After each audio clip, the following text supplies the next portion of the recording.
This is a moment of reflection for me because I don't ever think of 311 as being when I say that there's a local music community that helped that helped to offer all of us the confidence to go out and do our own shit. I never think of 311 as part of that. But to be fair, uh, they weren't part of the scene of which I'm thinking, like Yeah. the more underground. It's funny to say that in Omaha, but there was like more of an underground punk scene, and then there was 311 and like the 311.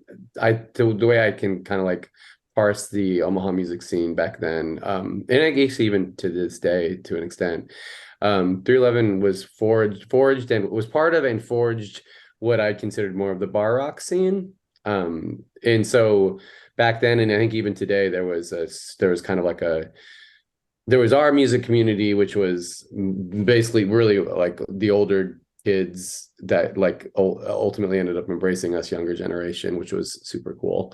Um, and I hope likewise we also continue to embrace younger generations than us. Yeah. Uh, and then 311 was doing things where I could tell all the bands that were the three on that from that side because they were all 311. It did inspire a ton of music, but it was a ton of shitty music. I'm sorry to say. It was like all of these bands. I mean, seriously, like bring Peanut in here and he would be like, no, I totally hear you, Tim. Like I agree because it was 311 inspired a bunch of Omaha bands, like bar rock bands, to try to be major label bands. Okay. Because 311, no, really, and listen, I'm going to give major props now. I've always said this about 311. I recognize that they can be kind of like unlistenable for a lot of people.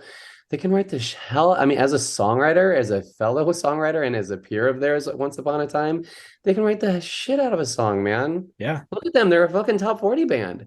Yeah. I mean, they can write a hook like crazy.